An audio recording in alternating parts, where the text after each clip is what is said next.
The following is an Operation Podcast production. What do you think is the number one thing we can do today to detoxify our bodies the most? Great question. Number one thing is I have been practicing medicine now for 20 years as a rheumatologist, which is essentially, well, it encompasses a lot of things now. You might think of Lyme disease that affect the joints. You might think of rheumatoid arthritis that affect the joints. I write my books about environmental medicine and how environment plays a key role in human health. So I really like to see what's offered in this world with enough science and evidence as we can find to apply it to, health and wellness and disease management and disease prevention. As much as I see about this food, this supplement, this wellness behavior is great for detoxifying the body, detoxifying the liver, I see as much, if not more, kind of counterpoints going, you don't need any detoxification supplements. You don't need to detoxify the body. All you need to do is just let the body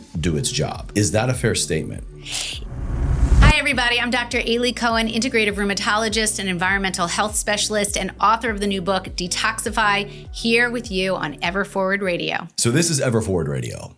The point is to help me and to help my audience understand key concepts of life, of wellness, to move us forward and to keep living a life ever forward. I always want to get that interpretation from my guests. So if I were to ask you, what does ever forward mean to you? If you were to go, this is how I live a life ever forward, how would you interpret that?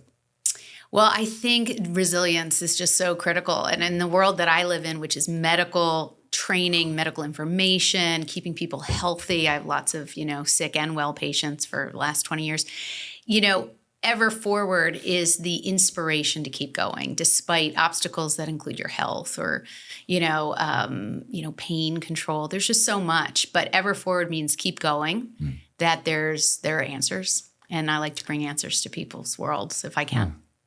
There are answers. I like that. There's never a right or a wrong answer. I always appreciate everyone's interpretation. Yeah, no, I agree with you. I think that nowadays we have certainly lots more information and sources for it. Whether it's correct or not is a whole nother story. But I think being open-minded to what people have to offer. I mean, I started off pretty closed-minded as a Western-trained doctor. And I've come a long way in terms of what's out there and who to listen to and what I thought was might be crazy or a little bit, fringe. It's measuring the risk-benefit of everything and putting that into play. Particularly in medicine, I find that that's a very useful way of thinking. Yeah. So a Western trained doctor, you are in fact an integrative rheumatologist. So to kind of set the stage for the rest of the conversation, I want to just make sure that we understand and establish your authority and your background. What does that mean, and how long have you been practicing this form of medicine? So I have been practicing medicine now for 20 years, 22 years.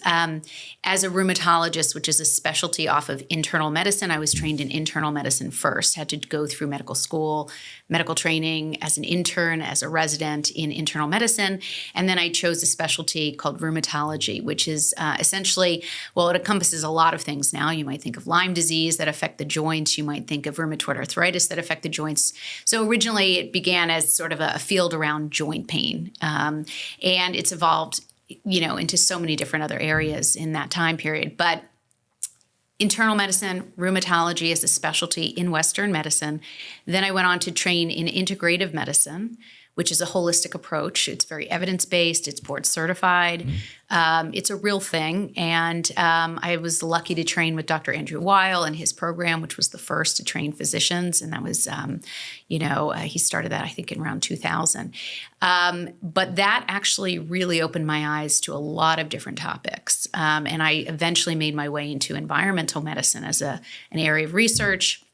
I write my books about environmental medicine and how environment plays a key role in human health. So I've been doing this a long time, and I've pulled in different aspects of training. I'm also trained in acupuncture. So I really like to see what's offered in this world with enough science and evidence as we can find to apply it to, health and wellness and disease management and disease prevention.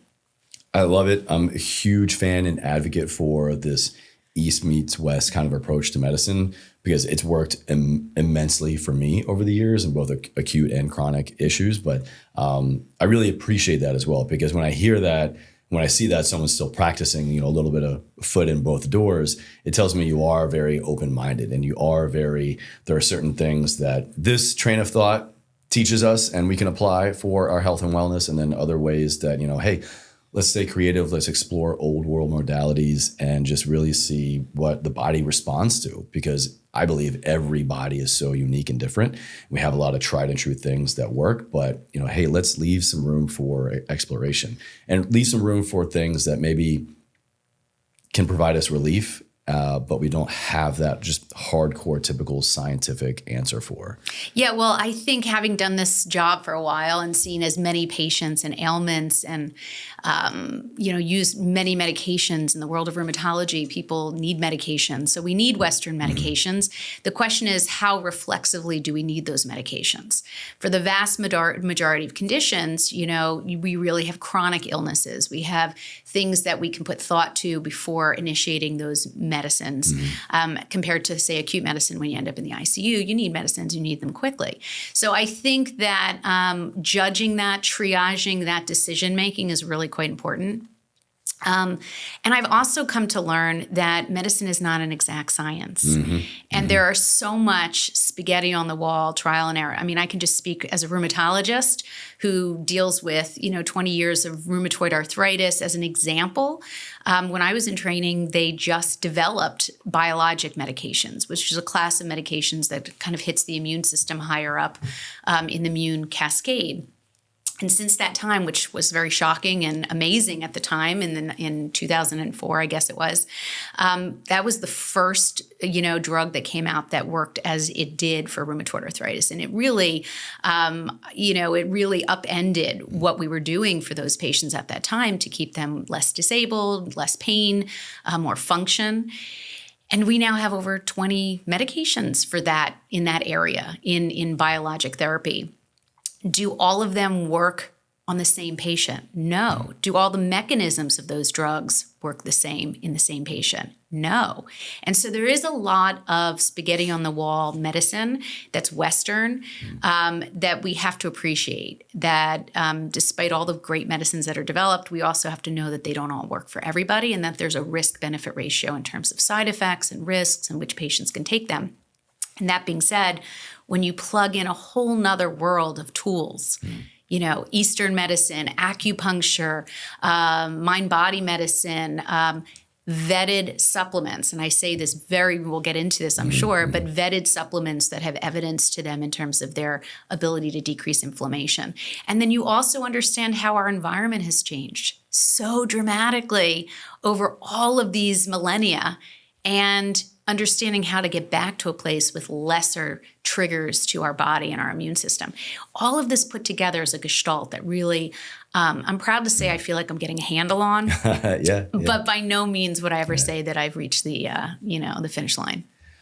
Well, a lot of what we're going to talk about today has to do with detoxification.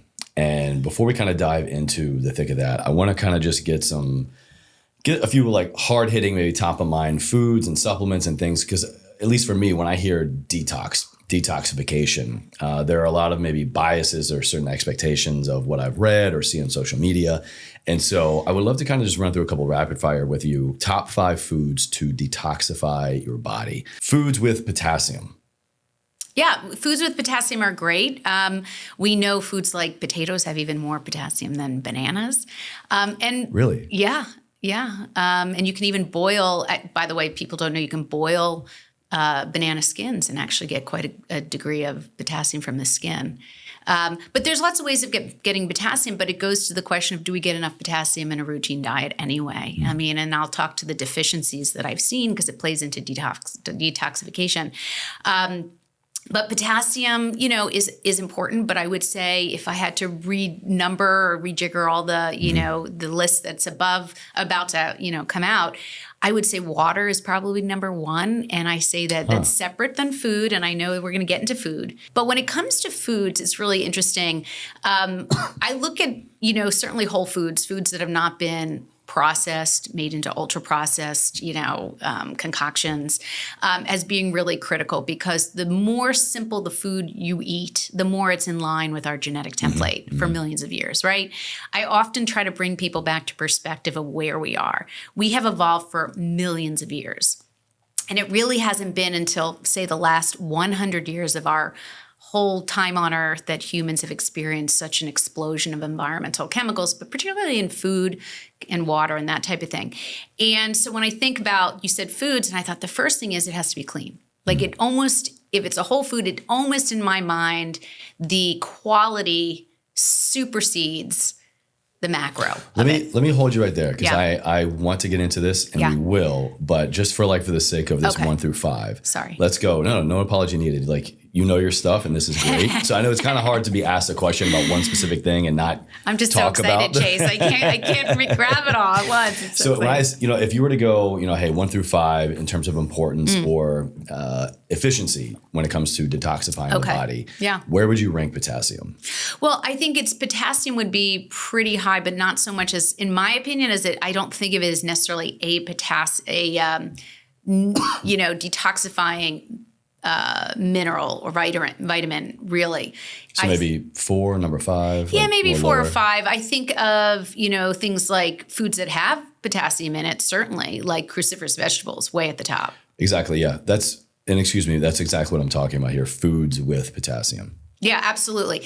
So it may not even be so much the potassium component that's doing the detoxification, although of course it's great to get nutrient value, but it tends to be sulforaphane and glucosinolates. And these are just, for your audience, terms that are really well known to be associated with cruciferous vegetables. And those are the chemicals that tend to really rev up the liver's ability to detoxify. So 4 or 5? 4 or 5. 4 or 5, okay. And actually you bring up sulfur. That was another point, foods with sulfur. Where would you kind of put that in 1 through 5? Amazing. Also been really well studied to help with the body to detoxify. So allium vegetables and, onions and leeks and those type of things. Sulfur-related foods are, containing foods are really quite helpful for detox. So yeah, potassium, I think at 5. And so maybe would you go sulfur 4? Possibly, yeah. Okay. What about fiber-rich foods? Ooh, we're getting exciting here. So Fiber, riveting stuff. Ooh, this is so exciting. I'm such a geek. So fiber is really critical. I'm almost excited to hear your 2 and 1. If fiber is number 3, my goodness. But fiber is a binder. I mean, we need fiber. Again, anthropology. We have evolved for millions of years to have 100, 200 grams of fiber a day. Now we have like 5 to 10 on a standard American diet if we're lucky. So fiber binds chemicals. Fiber keeps the gut healthy, the gut microbiome strong. Fiber does, look, the rates of colon cancer go down because, with higher rates of fiber intake. So, we do know a lot about how fiber has evolved with humans. And it's a wonderful detox component. 1, 2, 3. Which slot would you put that in? It depends on what you're going to say for 1 and 2. I might have to swap around. All right, so I'll just give you the other 2. Yeah. Fermented foods and green tea. Oh, okay. So that's interesting. So I would probably put fiber at the top. Fiber number 1. Yeah, because it encompasses so many foods. So it's kind of more of an umbrella, substance in my mind. There's different types. There's soluble, there's insoluble, but, for the purposes of this conversation. And number 2, you said you put tea? I have green tea. Would be pushed down? Yeah. Yeah, green tea is really remarkable. It has ECGC, which, I can't even remember the long name, gallic acid, but there's a really strong component in green tea that's really remarkable.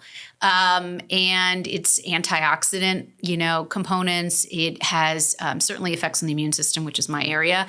And it's wonderful. The question I always keeps popping up is the quality in terms of its chemical components, which is so, such an important issue. And then certainly caffeine components to it, which we have to be very careful because that's dehydrating, right? Stimulating, but dehydrating, which kind of works against detoxification when it comes to water. So there's a fine balance to juggle these components, but people can do them incredibly safe. And there's certainly caffeine-free components to it. You can buy certainly caffeine-free, high-quality green tea. Third thing you said, you said there was another fermented one. Foods. Fermented foods. So fermented foods and fiber certainly are two great GI gut microbiome, protection mechanisms. Fermented foods are remarkably good for the gut and helps, stimulate and help microbes thrive that are healthy for us, so non-pathologic microbes. So fermented foods are wonderful. And boy, how do you toss up these in a list of 1 to 5? But pretty good stuff. I mean, no matter how you order them, they're all really quite helpful. So I would like to next move on to where I think a lot of us might go to or just see, and that's detoxifying supplements, things we might take with the specific intention of this is going to detoxify me. And, we're going to get into what exactly detoxification means and what happens in the body. So kind of just getting these key supplements maybe top of mind might help us better understand application later in the conversation. So again, kind of same thing, top 5 here. NAC, green tea, again, milk thistle, activated charcoal, and I left one open. I wanted to see maybe if you had a detox supplement of choice.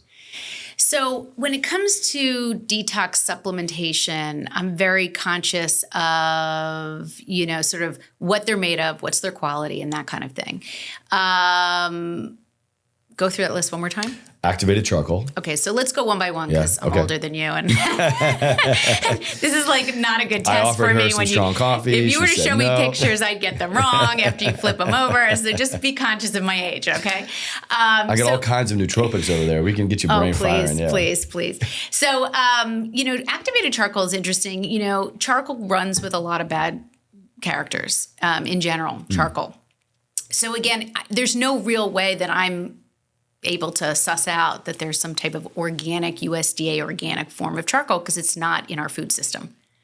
So anything that's not in our food system, including supplements, will not be in any way regulated, even with limited regulations that we have, which we'll get into if you want.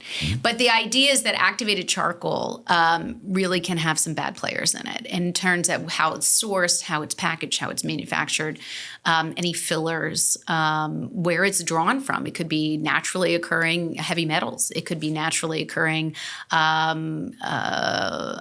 talc. There's things that are in our soil that we have to be very arsenic even. We have to be very conscious of where is charcoal coming from? How is it created? Where's it coming from? And does it bind? I mean, the intention is, right, from charcoal is to bind, right? When we think of charcoal back in the day when we had poisonings, food poisonings and overdose poisonings, they would do activated charcoal to help you absorb some of those acute exposures. And can you walk us through maybe what exactly does activated mean in activated charcoal? Well, I don't think it has as much value as people think it does. I think it's kind of like the word heavy metals. Heavy doesn't really apply anymore because there's so many metals, and how do you describe heavy? I mean, that's a whole nother conversation. Other than like my favorite type of music. Right. Heavy metals, sure. But I would not say that, and I'll be honest, there's components that I probably am not answering because I don't know as much about that. But activated, as far as I've ever seen, doesn't really mean so much activated like you light a fire or you have to heat it up or there's some component to the mechanism to make it work. I think activated means the application of how you use it. You're activating it in the system, or you're putting it in an environment where there's binding available. Like almost it has to be activated. In a way, that's my understanding of it. I could be wrong. Again, I just, I don't use it as often as people think or, in general. So, but activated or not activated charcoal was really kind of an old way of, and it may still be used actually in acute settings to really bind toxins from an acute exposure, from an overdose. So that's something that was used. And I think it's carried into the health and wellness world. I see it a lot in the sauna scene. A lot of saunas. I mean, it's a great upsell. Pop a liposomal activated charcoal packet before you go into the sauna. It's supposed to help bind any toxins while you're in the sauna to make that purification, detoxification process even that much better. But I don't know. I don't know. I'm not sure I know either. And, the thing is that, again, they're not monitored. They're not regulated. I don't know what's in those packets. They don't have to disclose what's in those packets, which is even scarier. But it's also in other products. I mean, there's deodorant with activated charcoal. Right, yeah. There are things we put on all parts of our bodies to hope that we're going to get cleaner from the chemicals that we experience, with the idea, the notion that we're cleaning our body to keep us healthier. I would say there's so many other routes to go to do that. That's what I write about. Yeah. Let's get into maybe so if you could kind of prioritize these: activated charcoal, milk thistle, again, green tea, NAC, and is there any other one maybe comes top of mind for you, or you think is very common? Yeah, milk thistle is a great one. That's great for people who have history of liver disease. If it's, again, done well and a clean product, it's been pretty much considered very harmless as long as it's kept within a reasonable dosing. People shouldn't go nuts with any supplements, of course, and that can get them into trouble. But so I think milk thistle is a really nice one because it's affecting the liver in a very healthy, positive way. Does everyone need to take it? Not necessarily at all. I think there's, again, 20 different ways we can also just start working on this process, not so much end up at milk thistle only, but NAC, N-acetylcysteine, has been very helpful in also helping with liver enzymes and detoxification. So it's been used in the medical world to offset Tylenol poisoning. So we use that acutely in the hospitals when someone has a Tylenol poisoning. So that's how that really might have gotten its kick. Yeah. So it's pretty interesting stuff. Not at those doses do we use over the counter, but it has its ability to help the liver kind of get its start again from being toxic. So that's not a bad idea. If you needed a supplement, if you wanted a supplement, that's then the green tea aspect is really, again, it's anti-inflammatory. Is it detoxifying? I would say that there are certainly components that are detoxifying. When you're helping the immune system balance itself, you're in a way detoxifying, but you certainly want to let the immune system do its thing too. Yeah. I mean, we don't want to suppress our abilities, our body's ability to do what it's best at, which is really to manage as much of our environmental exposures as possible. And some of these supplements are very helpful, but they won't do as good of a job of keeping us cleaner as, harnessing really very basic, choices. And, what about the point comes up for me?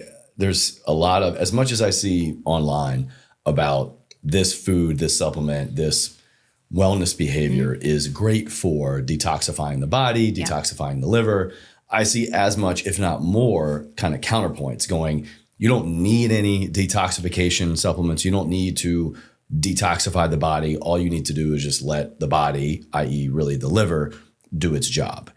Is that a fair statement? It depends on the person, because every person has their own set of issues, right? If you have a history of chronic health conditions, you're overweight or obese, you have, maybe prediabetes, or you have, some old injuries from infection or from chronic use of antibiotics or what have you. I tend to look at medicine and people as an N of one, where we have to really hear what their story is, what their exposures are, what their water comes from, where they live, what their childhood stress was like, which plays into, by the way, the prevalence or the incidence of autoimmune disease. We have good studies on that. I talk about that too in the book. The idea is that almost all of our experiences, including what we eat, what we drink, what we're infected by, what our, Cheez Whiz and Oreos that I grew up on. And, I write about this. If anyone could do it, I could do it, right? In terms of cutting down some of these triggers, these exposures. But when it comes to sort of an algorithmic, everyone should do this or everyone should do that, I get very worried about that.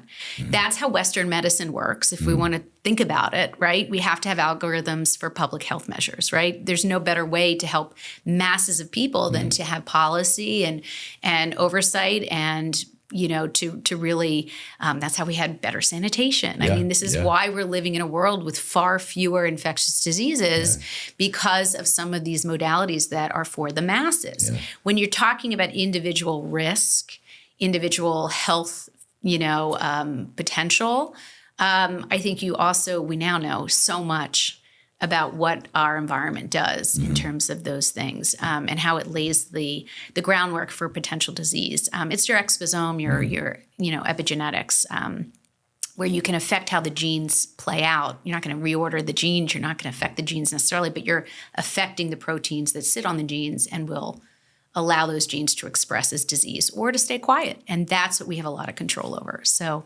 what do you think is the number one thing we can do today to detoxify our bodies the most? Kind of more that internal lens. Great question. Number one thing is stop buying crap. Stop buying junk. Stop bringing it into your home. It gets into your body. And I mean that from a global perspective. We have been taught to have cleaner kitchens and bathrooms. We've been taught to have beautiful lawns and keep up our landscape. So we need spraying every week with the signs that have an X through the children and the animals they're walking. If you look at those signs, at least where I'm from, we have been sort of, marketed to such an exhaustive state where we think we need things we have no need for. It's remarkable. So the number one thing I always say to people is, if you stop buying so much of the stuff that has harmful, contaminants, ingredients, that's a great place to start. You save money, which you can put towards far better things that are effective and productive. You save more of the environment from having so much packaging back into the world. We don't need a cleaner for a door handle and then the windows and then the surface cleaning and then the carpet and then the couch. I mean, in what world do we need all those different products specific to those? It's good marketing. It's great marketing because fear makes people buy stuff, whether it's aesthetic fear of being older, aging, getting sick, having your children get sick or your pets get sick, versus, keeping up socially with the Joneses. Your lawns have to be so beautiful, or else you're going to be shunned by your community, right? We don't want to be out of our community and kicked out of community, right? So it plays into a lot of the choices we make, which end up not being either cost effective, financially feasible, or even healthy. Whatever you bring into your home gets into your body. Okay, period. We now know this. Yeah. So when I mean get it out of your home, I'm really saying by getting it out of your home, it will not make its way into the human body. So that's a really critical piece. We have studies that show that dust in homes is remarkably loaded with toxic chemicals from products dropping off and making their way into the floor. Which has got to be mind-blowing because people think you're home, you're inside, you're safe, you're controlling all of these factors to keep a, quote, clean home. But I don't have a resource off the top of my head, but I have heard how the air quality and the pollutants and chemicals inside the home nowadays compared to, I think maybe even just like 20, 30 years ago, are exponentially worse. So people think they're living this clean, healthy life indoors, but you actually might be better off just stepping outside more often than being Absolutely. inside. No, it couldn't be more true. Because what happens is our homes have gotten much more economically, you could argue, I don't think improved, but in terms of saving heat and air conditioning, right? So we've sealed our homes to such a degree now to save on all these bills and to keep air from getting into our home that we're not getting clean air in. We're not opening windows. We're not using plants that clean the air. And then we're loading in all of the products that I was sort of describing here. And what it does is it keeps those chemicals in your home. Even cables have flame retardant chemicals, right? So they don't light on fire. Then the stuff we spray, the air fresheners, the plug-ins, the incense, our own perfume and conditioner, all the things that we bring in will stay in our home and typically will get into our carpeting and floors, and then it will be on our hands and it will get onto the paws of our animals, which, I have a soft spot for, and our children, the hand, mouth touching and toys on the floor and where they live. So this concept that to clean your body really begins by cleaning your home. I think that's really an important message because those things will get into our body by what we touch through dermal, skin exposure, certainly with a variety of chemicals, including BPA. And we inhale those because they aerate off especially the volatile organic chemicals. And so from all these different routes into the body, air, ingestion, dermal, and I'll argue intravaginally with feminine care products, these things are getting into us and they're measurable in our body, fluids. So the idea about what's the number one thing? Stop buying it, get it out of your home, keep your home where you can control the best, right? Work is not always easy to control if you work for others, but you have so much control over your home, which means you have so much more control over what gets into your body. So I guess I'm answering that question for you. No, beautiful answer. Okay. Yeah, absolutely. Thank you. And when we think detoxification, that means that there's something wrong. There's a health issue that I'm trying to rid my body, my home of. Do we have to be symptomatic in order to need to focus on detoxification? So we are loaded with chemicals. I'm loaded. You're loaded. As much as we don't want to believe it, we are loaded with many chemicals that we can't always control, many of which we can, which is where I go. I go where we can control and make huge differences because I test my own body. I test my patients' bodies. I read all the papers where other people are tested. So we have a really good understanding that, we're going to be walking through modern day world being exposed, things that we can't always, fix or not.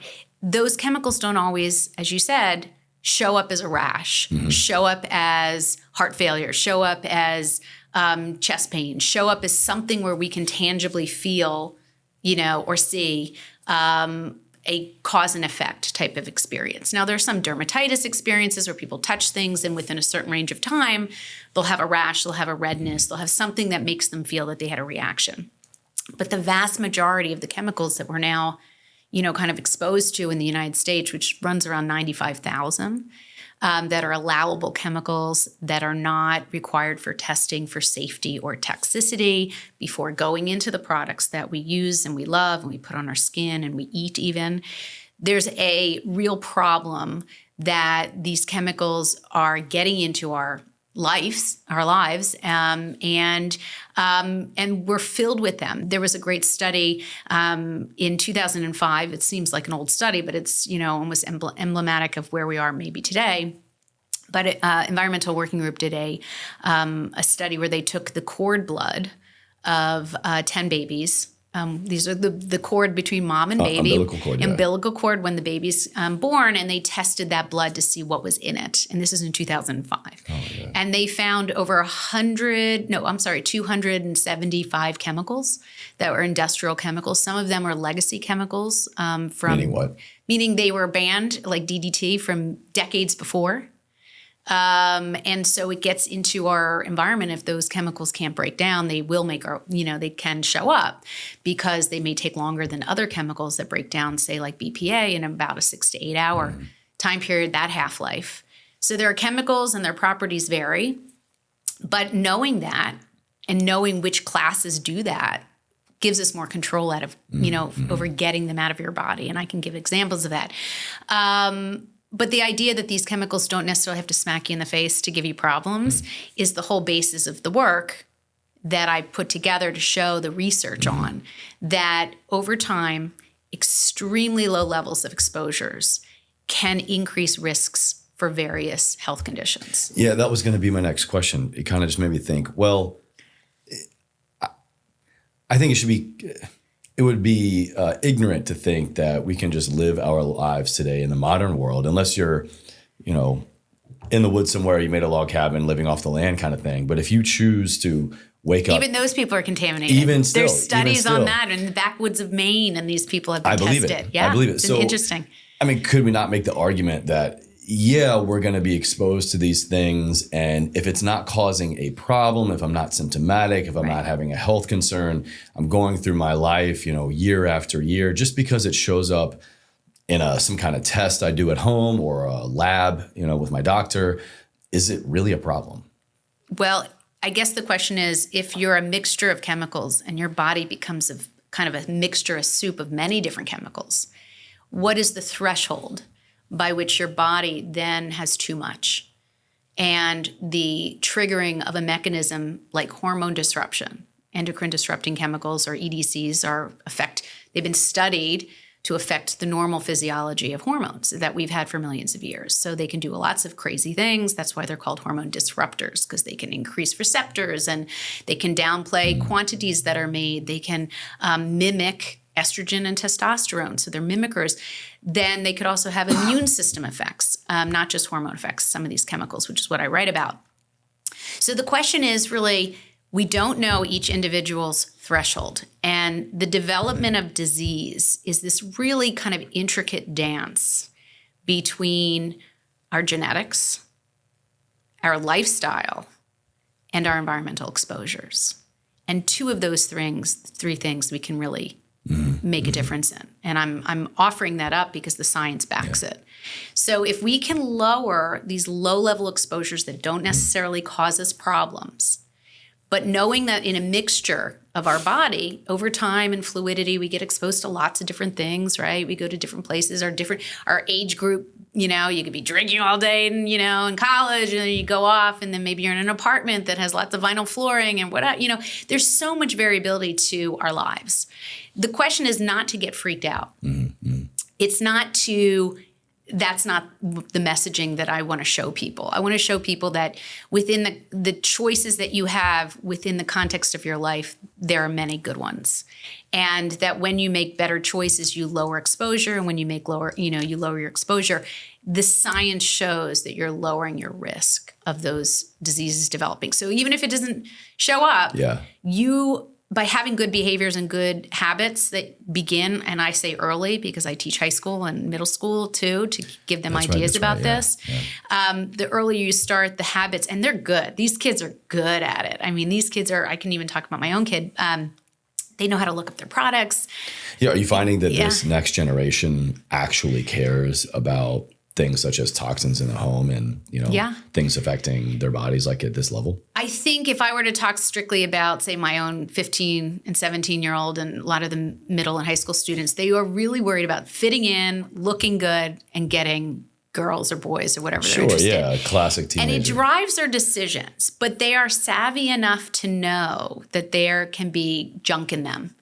And they're really good at technology, so they can look up this stuff really easy. And I said to my son before he went to summer camp, I said, you can get whatever junk you want as long as it's rated at 2 or below. Oh, interesting. And what do you mean by 2 or below? So on Environmental Working Group, and there are several good apps, Clearia, Yucca.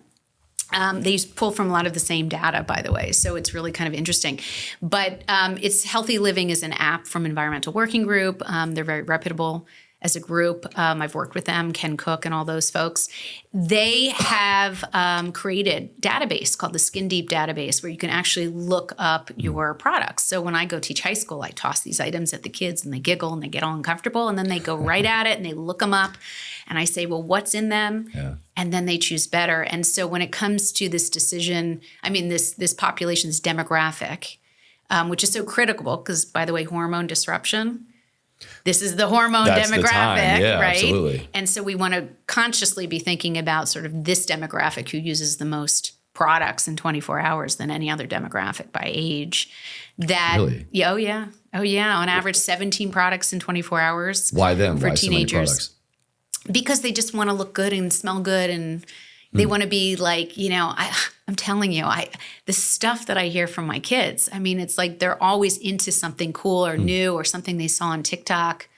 I bet, yeah. But they're also really proactive about trying to be healthy. Now, whether that's because they have illness themselves or some health condition, because that's, again, we can talk about that, what we're seeing really in epidemiologically in terms of health conditions.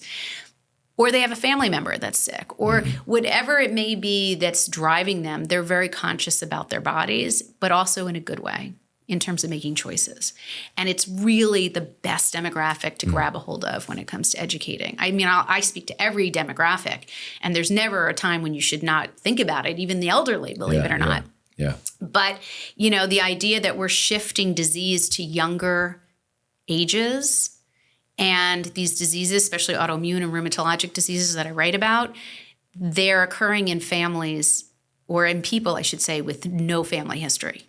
So these are de novo cases of lupus, rheumatoid, Sjogren's syndrome, type 1 diabetes, all the autoimmune diseases. And these are typical diseases where we would see some kind of familial relation or there are always genetics playing a role. there may be a small genetic component, but technically you might see some of these diseases later in life, certainly the chronic health conditions like diabetes, obesity, hypertension, but autoimmune diseases tend to be shifting.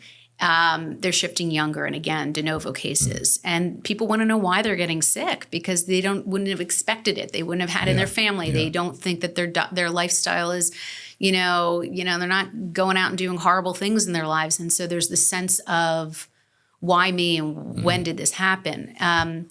So I just want people to think that, we're laying down something that's very hard to talk about, which is delayed gratification, right? Everyone wants instant gratification. And you're really talking about this for human health. You're saying if you make these changes, make some better decisions, very simple swaps, very practical, nothing over the top, which is what I write about, what I, post on and all that, you can really cut down what we call the body burden. We call that in science body burden, which is sort of the overall accumulation of exposures. And if you do that, you're lessening the risk of not only developing a disease that may be affecting, your immune system, like the immune disrupting chemicals, which I talk about in the book, similar to endocrine, but really immune focused. And that's how a lot of these triggers are affecting those diseases and how we can and it's also flares, by the way. It's not. So, for instance, I manage a lot of patients in my rheumatology practice that already have, diagnosed lupus or diagnosed rheumatoid, how you manage those diseases is critically important, right? It's not just not getting the diseases. We'd be lucky if we didn't get anything, right? Right, yeah, but we don't want to wake up the sleeping giant kind of thing. Exactly. Yeah. And a lot of that has to do with reoccurring immune triggers, IDCs, immune disrupting chemicals. Stress can do it, poor sleep can do it, all of that. But what I focus on with what I write about is a lot about the chemicals because they're so much easier to manage than stress. In some ways, you can't always change your situation as easily as you can by not buying a product. Very true. Yeah. So that kind of leads me to what are these most common everyday toxins? Yeah. So you can class them out by, their compound structure. You can class them out by which organs they affect, like neurotoxins or liver toxins. There's lots of ways to define these chemicals. There's so many of them that, what's easiest is to say what products they tend to be in, because that will be easier, I think, for the audience to understand, which obviously was my journey as well. So when we think about, say, for instance, a class, bisphenols, I'll start with bisphenols. People might have heard BPA, right? BPA is bisphenol A. Used to be in like every plastic ever. Yeah. Correct. Yeah. So it used to be in every plastic ever. It started in the 1930s. It was developed and was found to be right out of the starting gate in the 1930s to be estrogenic, meaning it could mimic estrogen. Okay. And they knew this. The farmers knew this. They would feed BPA to chickens, and chickens would get bigger and fatter and muscular. They would literally feed it as part of the chicken feed, and they knew that it had estrogenic effects. Then they were considering using it as a medication for various health issues. This is back in the 1930s, right? But they developed something called diethylstilbestrol, or DES, which actually had more potent ability to be estrogenic. And that actually was given to women by prescription from the 1940s to the 70s. And that had a whole host of health effects. So we've had some bad trial and errors. Yeah. But then BPA got a second look. And the makers of Bayer, for instance, they found out, and certain companies knew, that when you took BPA in its, I guess its original form, but manipulated it, it could make an epoxy resin. It could be, the molecules could be put together and made into a very hard plastic. It's kind of the story of BPA in a way. And they used it as, the bottles of Bayer aspirin, right? And it became used in everything, right? We started having, and this is moving into World War II in the 1950s, where chemicals exploded in terms of how many and what they were used for. But think of plexiglass in fighter pilots, military, right? That all started from that area of BPA research when they were starting to see how you could take molecules and put them together and make a clear epoxy resin, in terms of its ability to be pretty tough. Anyway, so what ended up happening is BPA sort of took off and it became thousands of other components, BPS, BPSIP, PPF. So there was lots of bisphenols. Bisphenol A, the original, was found to be estrogenic. And because of that, and because of the studies that came from third-party researchers like my co-author for 2 other books, Frederick von Saal. He's a renowned emeritus professor who helped, along with all his colleagues, to discover how BPA was estrogenic and in that, formulated the endocrine disrupting chemical classification. And that was one of the first. But BPA is now used in everything. So it was taken out of baby bottles. A lot of his work led to that. Thank God. Because very little has been removed from the U.S. market. I mean, very little has been moved from the U.S. market for chemicals. They're allowed, and then you can't get them out. It takes research and billions of dollars to get them out of our market. Even if they're bad, it's up to manufacturers to get rid of them off the shelves. It's not the U.S. government. But BPA is now in places like the canned foods. It lines the interior of almost all. We're not completely gone. Oh, no. Yeah, it's not gone at all. It's still one of the number one production chemicals. The only place it was taken out of in 2012 was plastic baby bottles and sports bottles. That is it. This wave of, I remember Nalgene bottles were like the craze when I was in high school in early 2000s. And it would say BPA free. BPA free, yeah. Yeah. So the problem with BPA free is that BPA has been substituted with other what we call regrettable substitutions. Come on. So are we just trading one evil for another? Well, the plastic industry is. What we need to do is be smarter, which is what I'm trying to teach people, that we have to do it ourselves for our own bodies and our own health. And it's not that complicated.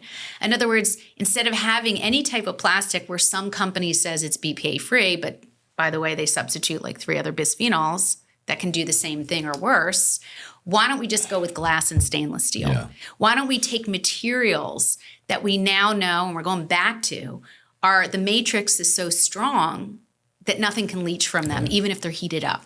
So is this really, I see this craze going on right now. There's this movement of removing, when you get a to-go hot coffee, taking that lid off the top and you're like, oh, I'm detoxifying my hot beverage because the heat, the steam, it's particularly the top lid component. Is there truth to that?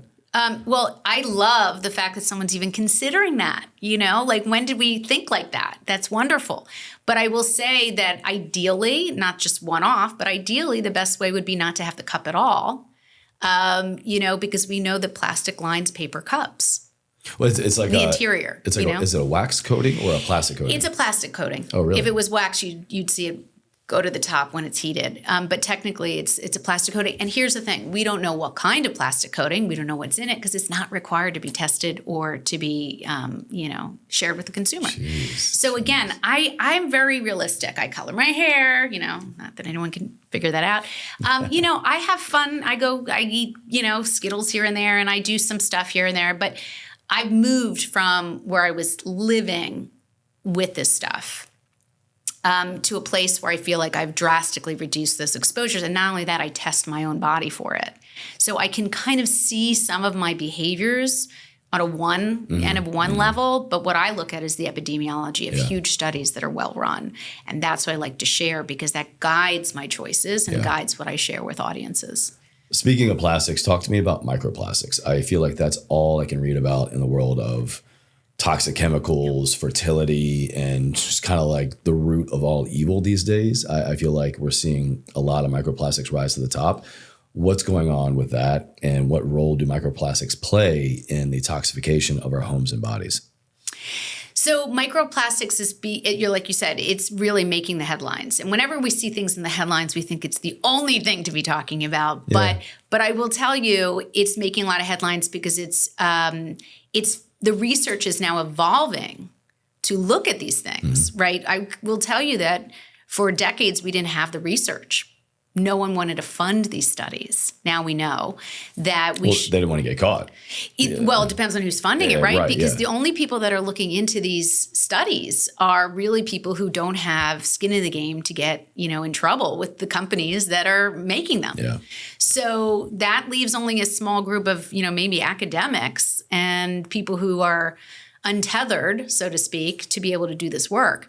The idea that the precautionary principle, which is what I talk about in this book and other work, is that we have to be thinking about, even if there wasn't hard and fast science, that the precautionary principle, which was set up in the 1950s for lots of research work, where we had to say that even if there's not hard and fast evidence for a cause and effect relationship, but there's ample information, perhaps even in animal studies or epidemiologic studies, things that, like workers, occupational workers that get exposed and we find out information, but we didn't throw them in to begin with. That's unethical.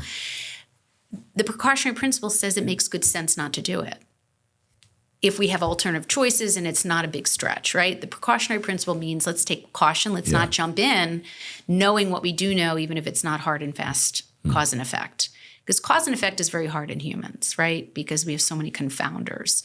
But microplastics, back to your question, sorry, I tangent, it is a big issue because it takes it to the point where we almost are a little bit more fearful because we can envision it, right? It's very hard to envision a class of chemicals like BPA and bisphenols or phthalates, which are in fragrance chemicals, to make them, fragrances last longer and to have a longer shelf life, or solvents, which are in materials and building materials that, are linked to a whole bunch of autoimmune diseases that I talk about. There's different classes. Microplastics sort of are a little separate because we can almost envision our credit card. We can envision our bodies. There was a recent study where they took in open heart surgery, they took off what are called the atheromas. In the middle of the surgery, they would take off these plaques of the heart vessels, which are getting cleaned out for these surgeries, and they looked at what was in them. And they found we now have the technology to see these microplastics in these cardiac, vessel atheromas.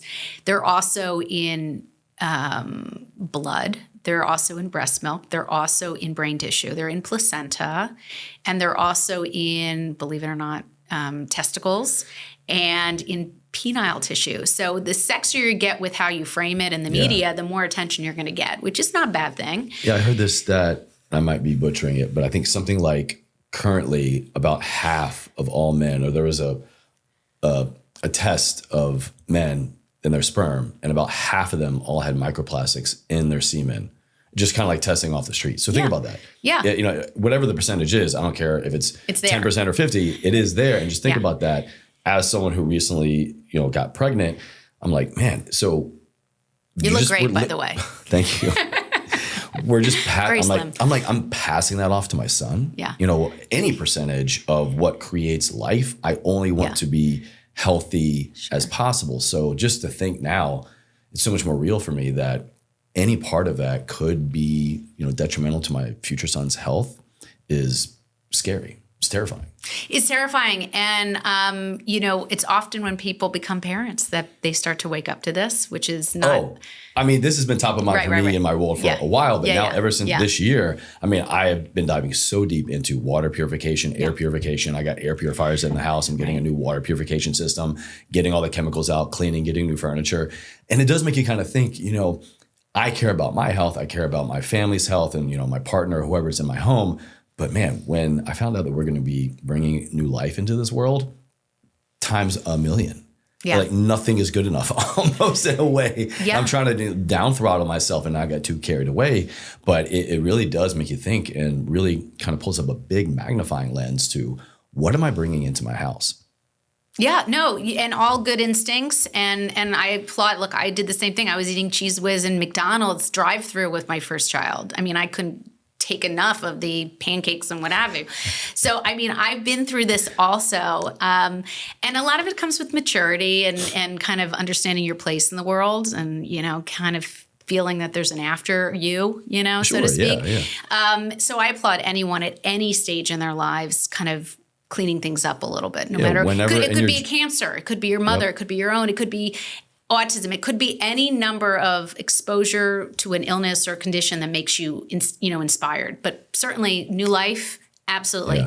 But goes back to that question of, well, if it doesn't hurt you, what do we do about it? Because they're finding these microplastics incidentally or intentionally, but certainly not necessarily related to a clinical manifestation or symptom.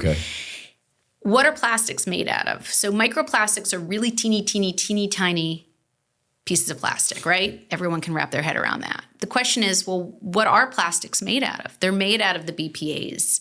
They are sometimes loaded with phthalates if they're coated. They're sometimes loaded with other chemicals like the perfluoroalkyls, which make them nonstick or make them grease-proof or stain-proof. They may have other chemicals for flexibility. They may have other chemicals in there. So the idea that plastic is just plastic and we have like Tupperware in our body, which, by the way, I think just registered for Chapter 11, which I find very interesting. Tupperware just the company, filed bankruptcy? Yeah, it's so interesting. So maybe there is a movement. I mean, how do you know? You check the market, but there's, but the idea that, we're exposed and we have this all over our body doesn't necessarily make people motivated to do anything unless it personally affects them health-wise, or in your case, becoming a new father. And I think, that's part of the problem is that we just don't act on things unless we're either in pain, we look not attractive. Yeah. There's just some motivators that make us do stuff, but for the most part, we don't because we're busy. We're trying to survive. We're trying to get food on the table. We're trying to work 4 jobs. We're raising kids. We're taking care of old parents. So I get it. But what I try to lay out again is that there's very practical ways to reduce these exposures, even microplastics. There's ways to reduce microplastics. Again, I post on this, I write on it. The idea is that, number one, change out the materials that hold your food and water. Whether you store that food and water, whether you carry it with you, whether you cook in it, whether you have spatulas. Blanket question here, because I feel like a lot of these things can just come down to plastics. Yeah.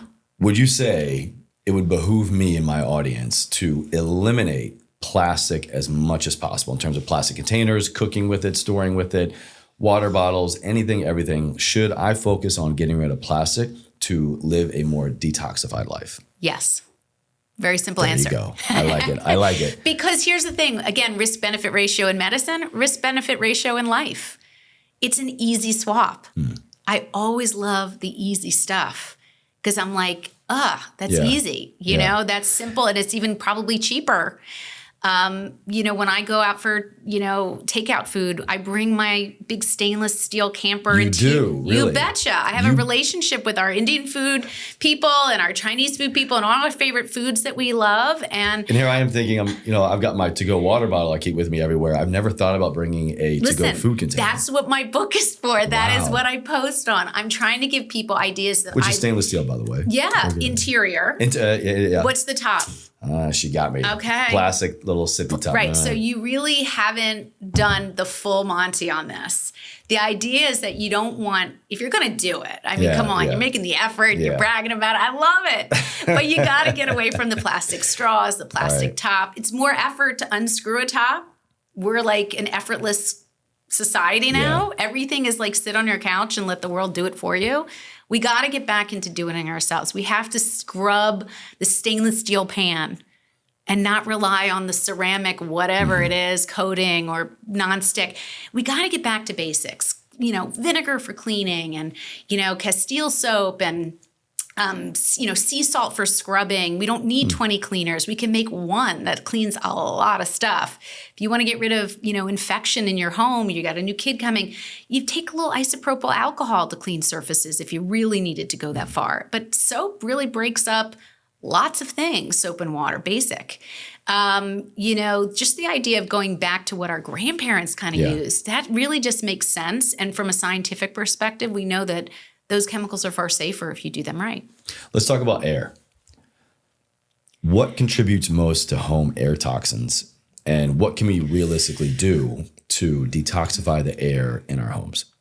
I think the number one contributor is what we do. We spray things. We want to make the house smell nice for the holidays. I mean, pumpkin spice and peppermint this and whatever. I mean, it's lovely to smell these odors. There's Bay Breeze. I had a whole drawer of plug-in stuff when I was like a new mom and for every season, my new house. Occasion, I finally had a house instead of apartments. I mean, this is stuff we all go through. You start to get new things in your life, whether you move, whether you start a family, whatever. So I had this space that was my own and I got to control it, right? So I was having fun, right? I have a whole drawer of plugins and incense and candles, and every holiday I would swap out stuff. And boy, did that turn out to be the wrong thing. And I remember the day that I dumped the entire drawer in the trash. I mean, I remember it because I just read all about phthalates and how phthalates can affect, congenital, babies, especially male genitalia. And that's been well studied by Dr. Shauna Swan and all of her colleagues. Oh my God. Her book, Countdown, blew my mind. I read that she's phenomenal. 4 years ago. Yeah. That's where I first kind of got exposed to, pun intended, the world of microplastics. Yeah.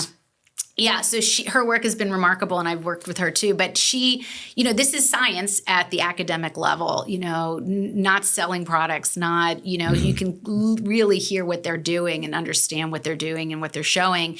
But back to the plugins and the air quality, we tend to do most damage to ourselves as human beings. We end up bringing more stuff into our lives. So I'll give you a fun story, again, back to my teenagers, who I'm sure are going to appreciate this. But one of them's really into scents and perfumes and fragrances, like all the guys in middle school are like swapping. I mean, I'd rather this than drugs or something, but needless to say, they're like swapping colognes. Swapping Axe sprays. Oh my God, it's insane. Like this is like a thing, right? And I'm thinking, all right, it's not crack, it's not cocaine. I'm thinking, okay, Pick your poison. Right, exactly. Literally. As a parent, you have to decide which battles are worth fighting, right?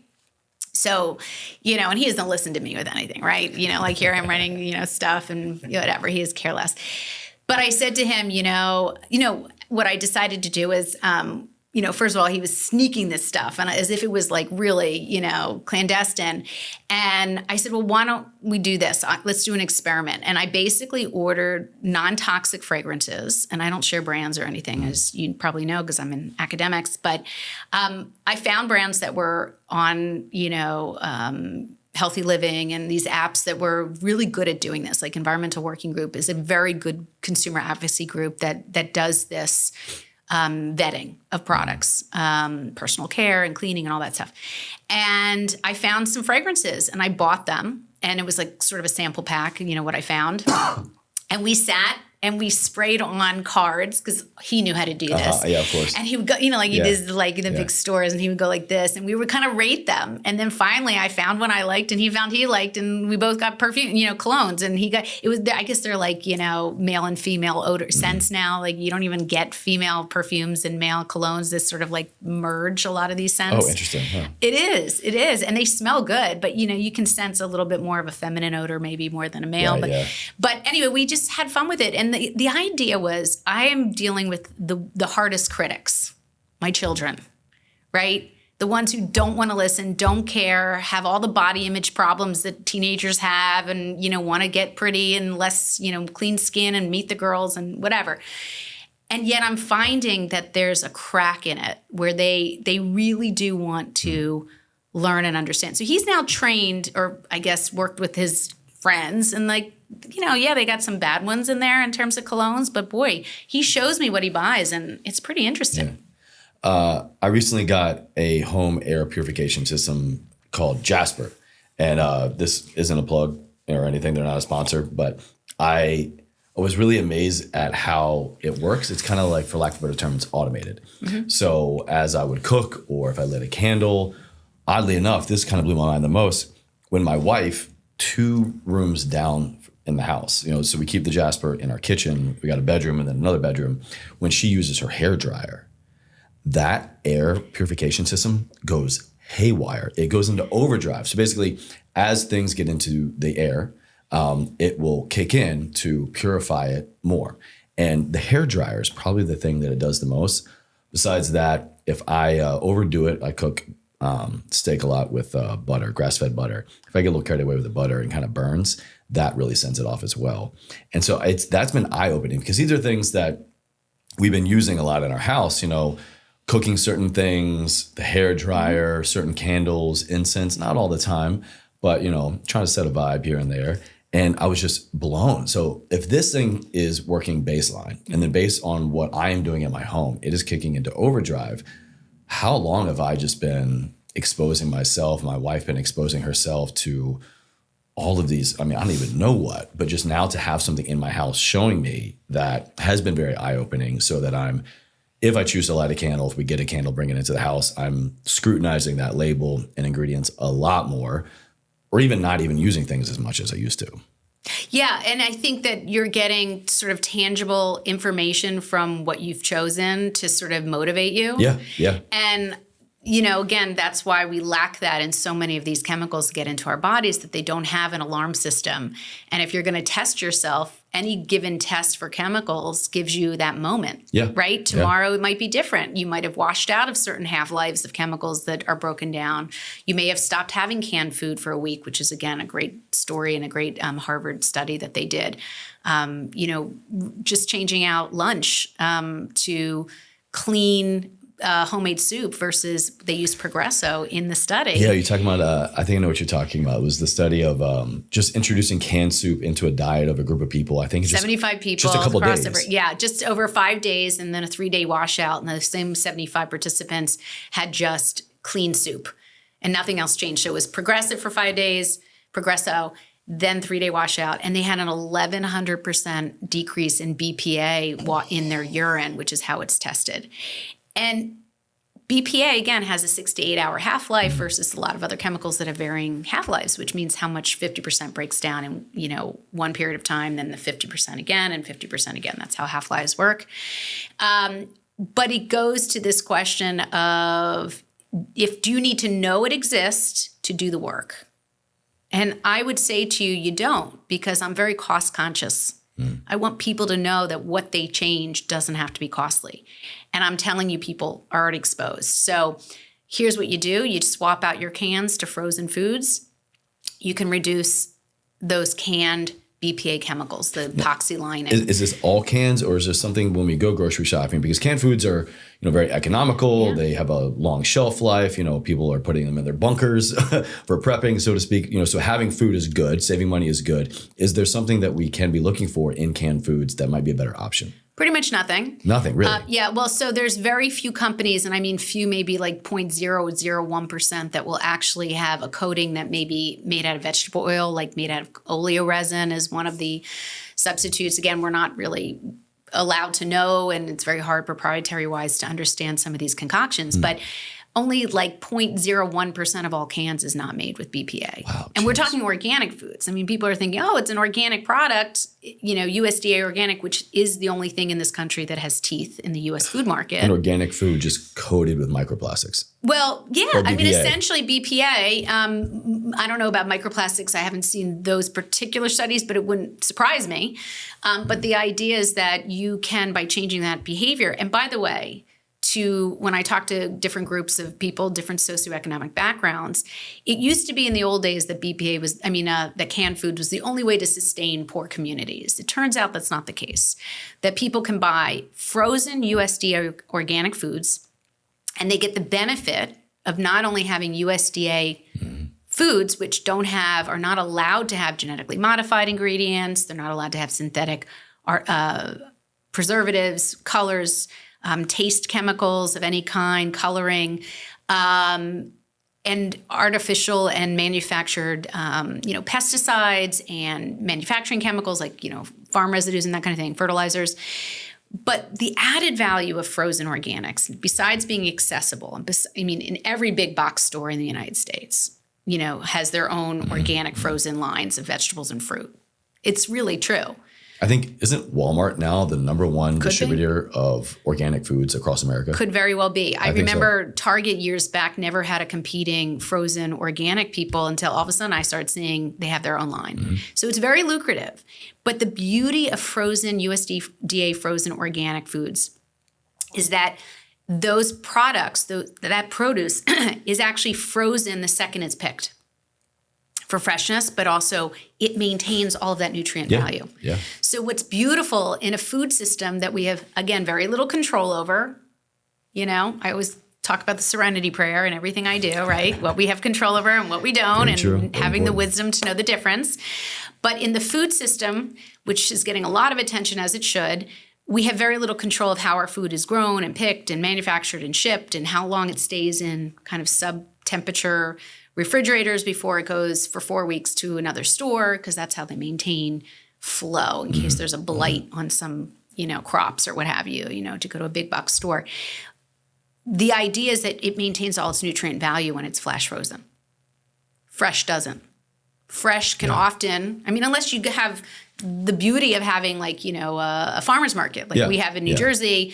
If you're skipping all the middleman stuff and just growing it yourself. Yeah, if you get it that morning, and hopefully if it's organic, kudos to the USDA, certified organic farmers, which is a big hustle. Or you can know your farmer and understand what they use, even if they're not organic. I support, local businesses and farming. But the idea is that's picked that morning in the nutrient value, which is so critical to detoxifying against chemicals. So that's another component of this. The higher the nutritional value of our food, the more detoxification value it holds against everything else. Yeah, it blocks some of the mechanisms of epigenetic changes that these chemicals do. So you have this, I'm going all over the place here, but frozen organics, great investment, easy use, very accessible, and definitely in line with the cost in certain socioeconomic environments, of course.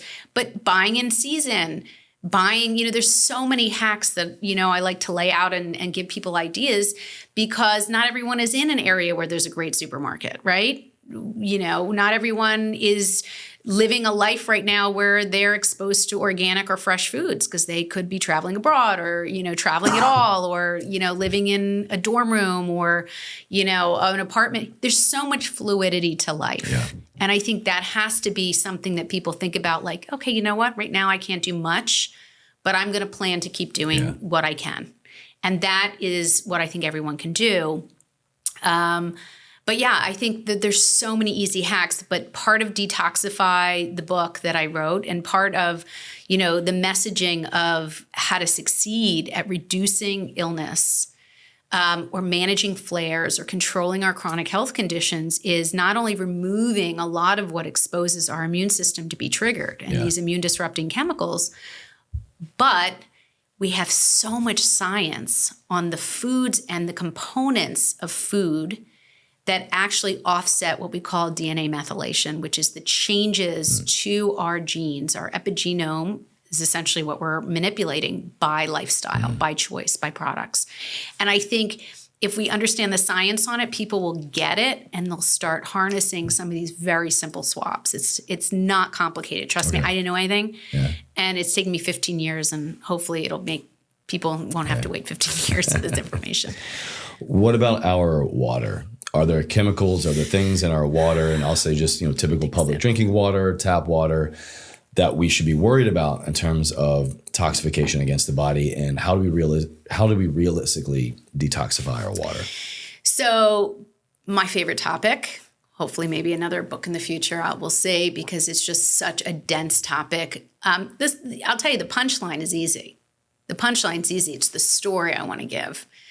But for the purposes of what I put in this book, Detoxify, and what I write about a lot and lecture on, is that in very, simple terms, our U.S. water, although thank God it's not a third world country, which we know where the water quality is far worse, but the U.S. drinking water quality is so poor. It is so poor because it's basically using outdated regulation. Same with the food industry. You could argue same with the cosmetic and, cleaning product industry, which has no regulation. But the U.S. has regulation. We have something very simply. We have the Safe Drinking Water Act, which was put into place in 1974 with some amendments early on. And the Safe Drinking Water Act really covers the 160,000 plus or minus wastewater treatment plants in the United States that service approximately 85% of the U.S. population, okay? The other 15% of the U.S. population gets its water from wells, whether it's a personal well in their home, area, or it's the local town well, or it's the, municipality well. I grew up on well water. Yeah, and I grew up on well water, right, on a farm in Pennsylvania, so that explains a lot, right? But, the idea is you can't go backwards. I don't believe in regret. I really don't. I believe in moving forward, ever forward. And so the water issue is really interesting because well water has its own issues. One of, simple issues are that it doesn't require testing unless you move and sell your home. That testing is so limited that it doesn't even handle more than a dozen chemicals that are required, perhaps. Wow, it's really? very limited. Jeez. Right? Remember, 95,000 chemicals we now have that get into potentially all of our water systems, from air, from lakes, from streams, from sewage, from aquifers. All of those things feed into our wastewater treatment plants and our wells, if you think about soil, right? Because rain brings down the chemicals in the air, and it gets in soil, and soil is very absorptive. Think of a tissue paper, right? And so wells have their own issues of collecting chemicals potentially 30, 40 miles away. There's a great book, which I love talking about, called Tom's River, by Dan Fagan, who was a professor at NYU. I think he's still practicing. But anyway, a professor. But he won the Pulitzer Prize for this story, and his book is terrific. But the idea was that he described the wells that were contaminated in Tom's River, New Jersey, when the Ciba-Geigy Corporation moved from Ohio River Valley, where they were contaminating the water, and they were kind of sort of kicked out, and they moved to New Jersey, because we welcome everybody. And in New Jersey, they really had these unlined pits with very toxic chemicals. And it ended up making its way into all of the wells of the whole that coastline area. And then there was a lot of sickness, a lot of kids getting cancers. And I don't want to say the punchline, but obviously there was a discovery of this issue. And the idea is that what I took away from that book, which was so important to me at the time when I was like, what is going on here? Soil is super absorbent. And that if you have a well, even, maybe you're at the top of a mountain, that would be fantastic, but most people are not.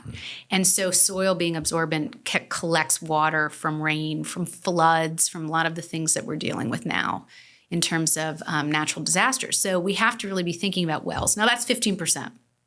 Let's go to the 85% of Americans that are serviced by wastewater treatment plants. Back to the Safe Drinking Water Act of 1974, it only covers 91 chemicals. 91 chemicals. One of the only changes that we've had in, let's do the math, 50 years, okay? I was born then, okay? We've had only very few changes to the water system, including recently with the PFAS chemicals. There was some regulation changes. That was still going to only manage 6 of the 15,000 perfluoroalkyl chemicals. Why is this not being updated? Because the infrastructure, the monster has gotten, we have 160,000 wastewater treatment plants. If you even slightly lower the maximum contaminant level for water to lead has dropped over the decades. We can remember lead, and even that's still not at zero. They want it. It's a goal to change lead levels in wastewater treatment plants, but it's still at something like 15 parts per billion. I write about it. I can't remember the exact number. But the idea is that it's not feasible to make 160,000 wastewater treatment plants have new infrastructure to accommodate all of the thousands of chemicals that have come out since 74. Can they ever catch up? Can they ever catch up? No, they can never catch up because we don't have the regulatory bodies set up to do so and look at these chemicals. So, what's also interesting is that at these wastewater treatment plants, and by the way, these people do really good work. I've been to these sites in New Jersey. I've gotten 3-hour tours. They're monitoring for terrorism, right? We think about that kind of issue. And they're covering the 91 chemicals, and these folks do a great job. Screens are everywhere and blah, blah, blah.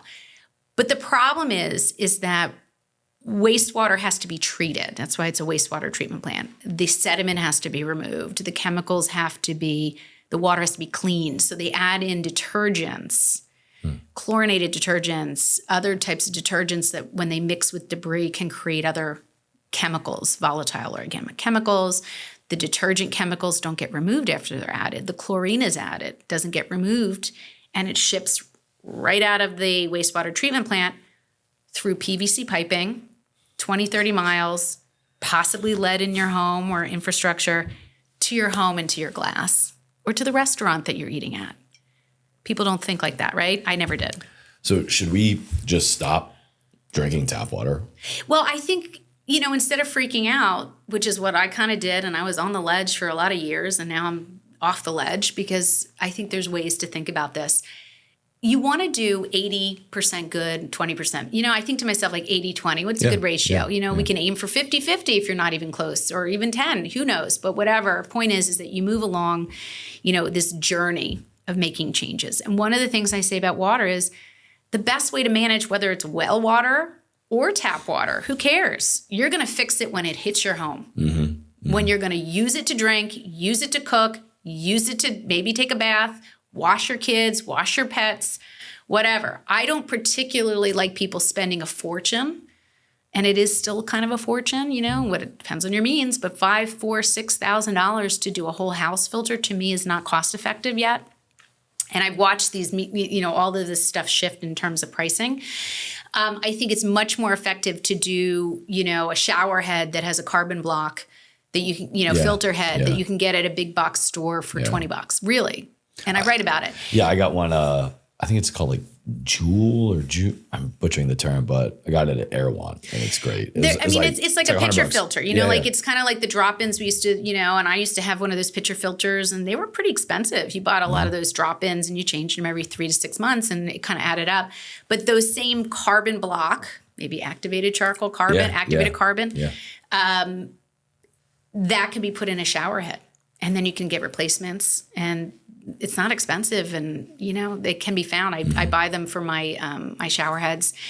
And then what you really want to do is invest in something that's come down in price dramatically, which is a reverse osmosis. Any filtration is good. I will never argue against anyone making an attempt to get some filtration, whether it's a refrigerator, carbon block, which is typically what they are, a faucet. Remember, anything that moves water through quickly is going to filter out less.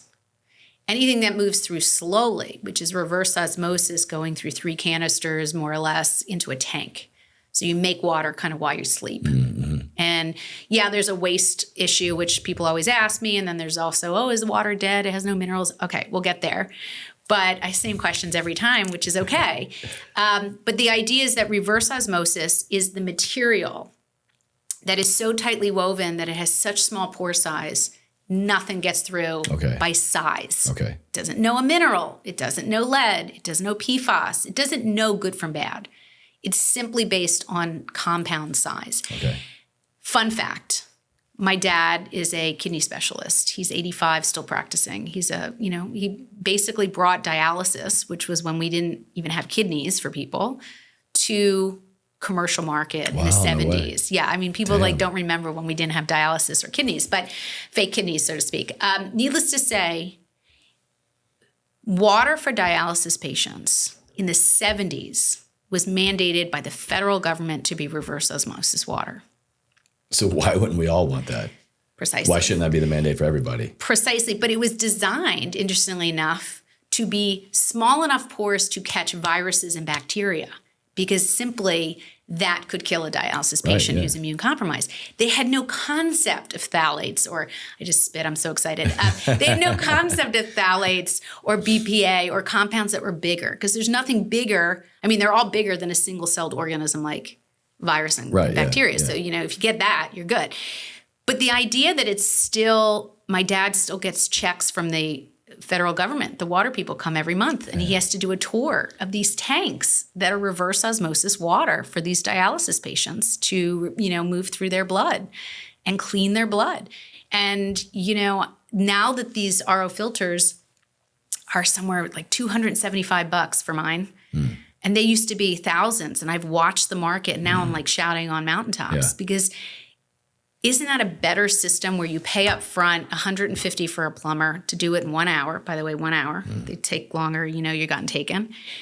Split the water line, put an RO filter in under your sink. I prefer the ones under, more surface area, less change outs. There's a lot to it, but I write about it. The idea is that if you could do the upfront $400 or so, and the cartridges are maybe $30, $40 every 6 months, or even a year if you're lazy. The idea is that it's so much cheaper than buying bottled water, than doing the pitcher drop-ins. It's so much better in terms of convenience. So I'm a big fan of those filters for well water or tap water. I bring it with me. I take it with me to restaurants. It's not weird anymore for my kids. Especially not in LA. Yeah, well, in LA, you should see New Jersey. Like, there's none of this going on. You guys are, it's interesting being in LA. But I mean, I will say that, culture shift and habits are not easy to start, but once they get there, they stick. I will never see my kids, microwave food. I mean, in plastic. Only eat lots of junk, but they don't do it in plastic. It's just not even part of their culture anymore. How bad is that? How bad is it really to microwave plastic? I mean, how bad is on, we're on a scale here, right? On a scale of 1 to 10, if I got some takeout or some leftovers, I want to put it in the microwave. How bad, 1 being not so bad, 10 being the worst, to reheat it in the microwave? Bad is in the eyes of, in some ways, the beholder. The bad is that there's a simple switch. So it's bad for being lazy. Yeah, okay. It's not bad that I can justify has 1 more chemical or less chemical, or I can measure it or I can't measure it. It's too in flux. What I would say is if there's a simple swap, it's bad to not make that little extra effort to move that food into glass and stainless steel and heat it properly, without having the plastics get into the food. Yeah, but can we say that by microwaving plastic, we are increasing the amount of microplastics getting into our food? Yeah, it's likely. I don't know about microplastics in terms of size, but certainly, the compounds that make up plastic. Okay. Yeah. I mean, I didn't do it for years, and I was taking care of 10 other things that I thought was so it's a journey. You start to layer in without going crazy nuts. Yeah. The idea is to empower yourself with each move and not to be overwhelmed. It really is. The last area I want to get into, and this has just been a very eye-opening conversation, thank you so much for all your work, is, the body, we kind of touched on it earlier, particularly the liver. The body has a lot of great processes and systems to detoxify us naturally. I feel like naturally is kind of redundant.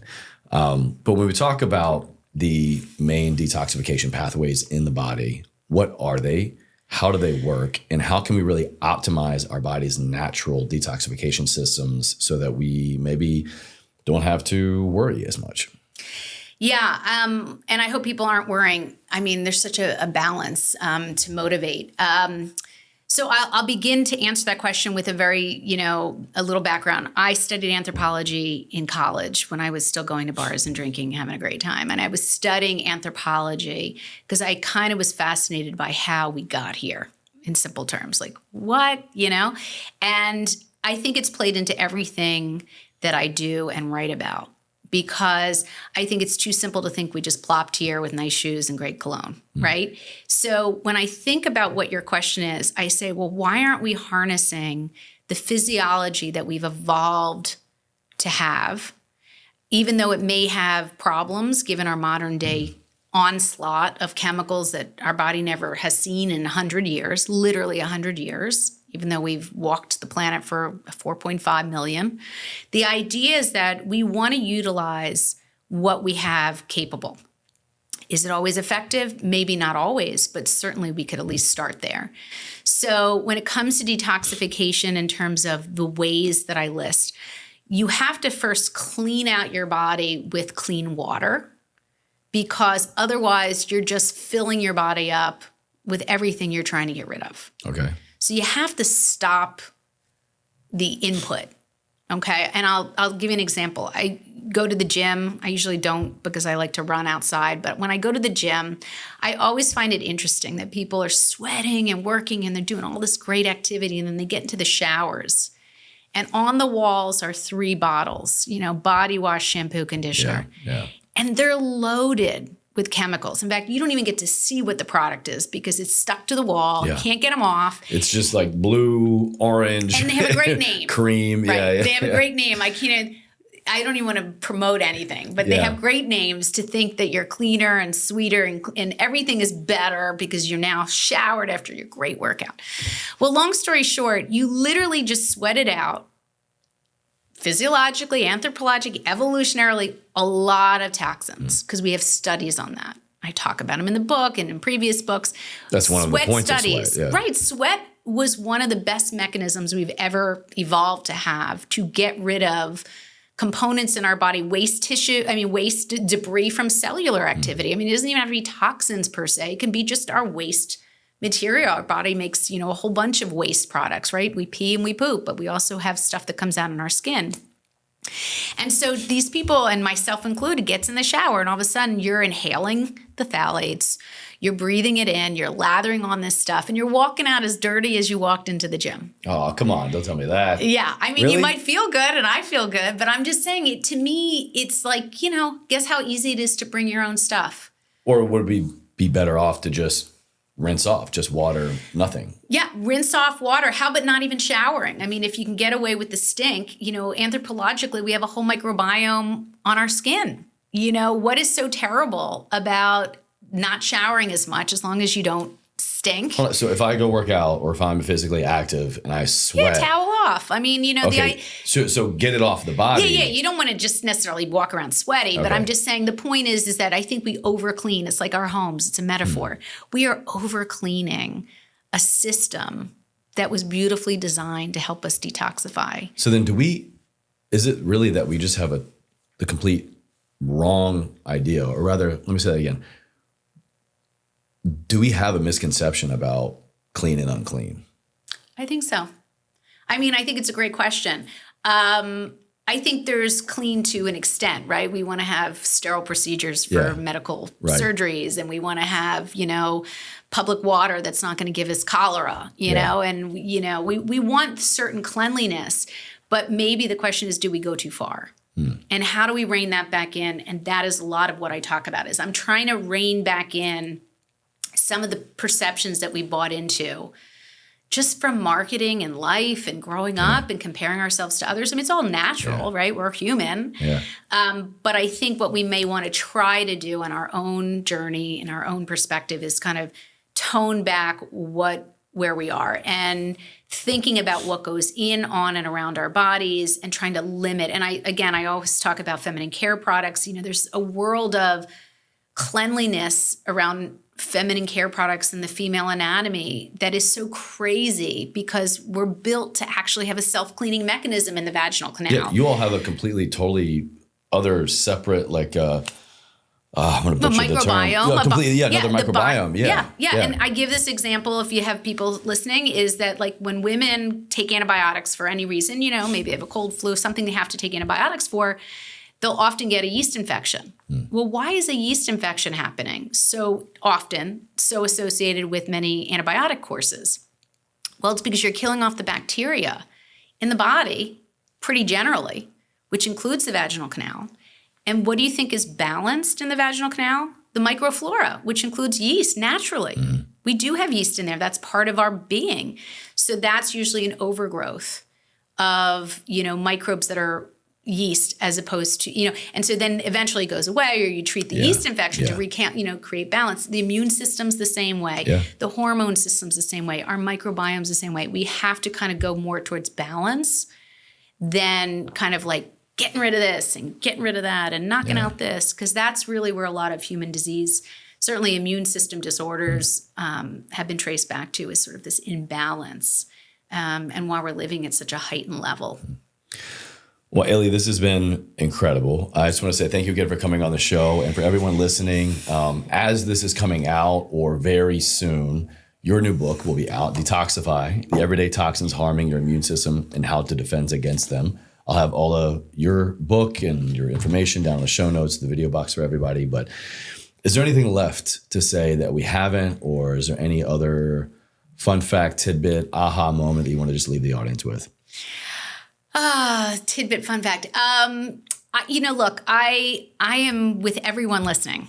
I was everyone listening. I mean, I talk about my dog getting sick and how I got into the business of environmental health. And I talk about sort of my journey with Cheese Whiz and Oreos. And, I want people to realize that it is a journey. It's not overnight, but people can seriously make a dent in their future health and also future generations, because we also know these exposures as a new dad, in utero exposures matter. And I talk about a lot about that. We can even go back to the third component that you mentioned earlier that we right now can't change for ourselves, the genetic component, but we can begin to change for future generations. Absolutely. And so therefore, getting in early with people's mindsets in teenage years, in high school, middle school, building a culture around removal of things we just don't need. Right. Yeah.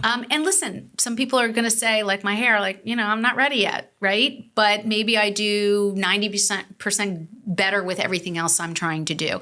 And I test my levels and I do that. So the idea is that you really don't want to be scared into doing nothing. It's about being proactive. It's about taking one step at a time. It's about allowing yourself, and I talk about this, the 4 A's in my book about the 4 A's of environmental health as a kind of what I teach my other physicians actually, how to take this very difficult topic and make sense of it and use it to your advantage. And practical and cost effective. So there's nothing really that I'm missing there. I mean, it's just a matter of just being aware and then starting on the journey, but allowing life to happen as well. You just, weddings, parties, travel, which is harder to control, which I talk about in the book in terms of ideas for managing travel when you're not able to control your food and your all your tools and your cooking products and all that stuff. But the idea is it's a journey, and I want people to never fear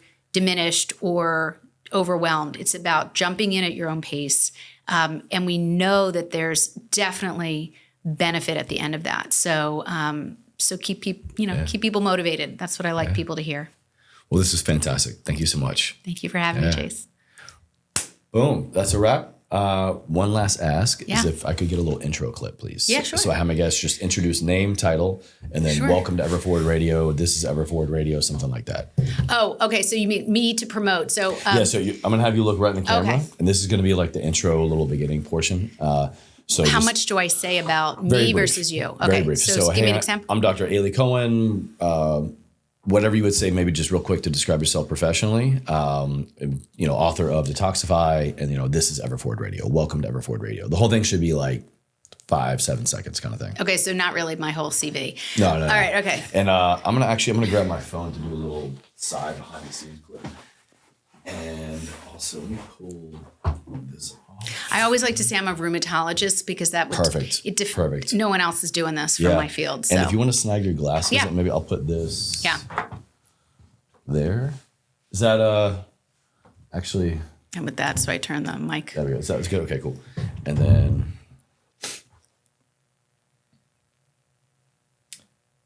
we'll do 2 takes just to have it. Yeah, of course. It went away. There we go. All right, whenever you're ready. Hi there, I'm Dr. Aly Cohen, Integrative Rheumatologist and Environmental Health Specialist, and I'm here. Oh, shit. I should have said Detoxify. Fuck. Sorry about that. Excuse me. Okay. Oh, shit. Yeah.